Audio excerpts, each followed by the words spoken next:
Beato Papa Eugenio III. Cada 8 de julio, la Iglesia Católica recuerda al Beato Papa Eugenio III, a quien San Antonio de Padua señaló como uno de los pontífices más grandes y que más sufrieron. Su nombre de pila fue Bernardo Paganelli, y nació en el desaparecido reino de Pisa, Italia, alrededor del año 1088. El Papa Monje, el monje papa, hacia 1106 Paganelli empezó a desempeñarse como canónigo del Cabildo Catedralicio de Pisa, y alrededor del año 1115 aparece registrado como subdiácono de la catedral.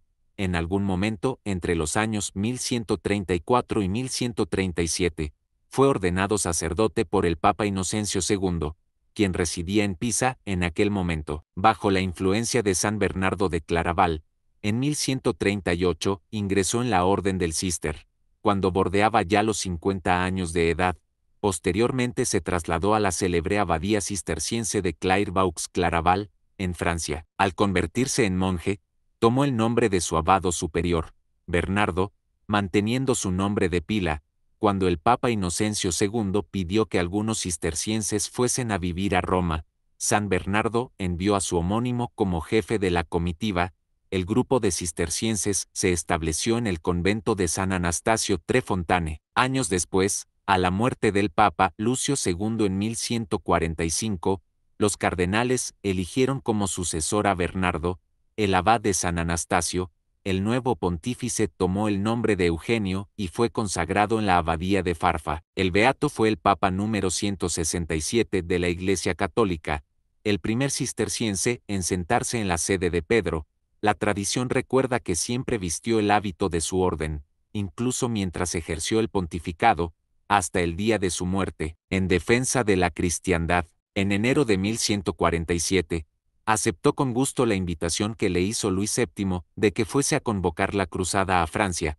El monarca francés necesitaba el respaldo pontificio para recuperar la ciudad de Edesa, Turquía, erigida como bastión cristiano en Mesopotamia después de la primera cruzada. La segunda cruzada, convocada por el Papa Eugenio, terminó en un sonado fracaso. El Papa permaneció en territorio francés hasta que el clamor popular por la derrota le hizo imposible permanecer más tiempo en ese país. Mientras duró su estancia, el Papa Eugenio III presidió los sínodos de París, Trèveris y Reims, que se ocuparon principalmente de promover y renovar la vida cristiana en sus dos vertientes mayoritarias. Por un lado, impulsó la renovación de la curia y el episcopado con el propósito de responder a los requerimientos de los seglares que veían en sus autoridades eclesiales un claro antitestimonio. Por otro, promovió la renovación de la vida religiosa, que pasaba también por una profunda crisis. Paralelamente, Eugenio III hizo cuanto pudo por reorganizar las escuelas de filosofía y teología. Un mundo en crisis. El mundo medieval es complejo y no puede ser entendido sin romper la mayoría de paradigmas contemporáneos con los que los hombres de hoy se acercan a la historia. El ámbito espiritual y el temporal se entrecruzaron muchas veces, cuando no estuvieron simple y directamente enfrentados. El saldo de muchos de los procesos históricos más importantes de aquel periodo no siempre estuvo de acuerdo al Evangelio, tanto dentro como fuera de la Iglesia. Por eso, los papas que gobernaron cumplieron un papel importantísimo allí donde fue necesario corregir cosas. Ese fue el mundo que le tocó al Papa Eugenio, y en él intentó hacer lo correcto. Autoridad espiritual. En mayo de 1148, el pontífice volvió a Italia y excomulgó a Arnoldo de Brescia, sacerdote con pretensiones reformadoras, pero contagiado de las posiciones erróneas de su maestro, el controvertido filósofo Pedro Abelardo.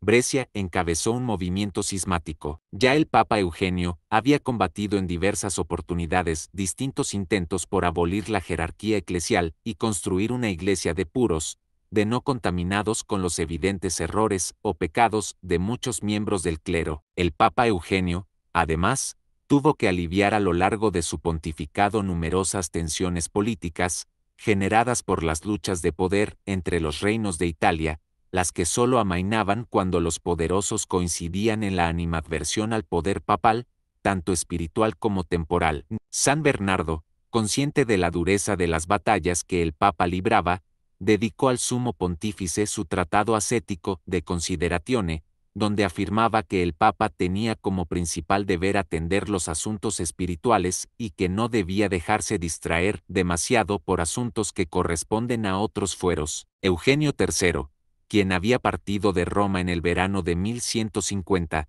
permaneció 2 años y medio en la Campania, procurando obtener el apoyo político del emperador Conrado III y de su sucesor, Federico Barbarroja. Ciertamente, el Papa había excomulgado al cismático Brescia, pero éste contaba con la protección de los germanos. En esto, como en el tema de la autonomía de los estados pontificios, la intención del Papa fue siempre la de mantener la unidad de Europa en torno a la cristiandad. El santo murió en Roma el 8 de julio de 1153, su culto fue aprobado el 3 de octubre de 1872, tras ser declarado beato por el Papa Pío IX.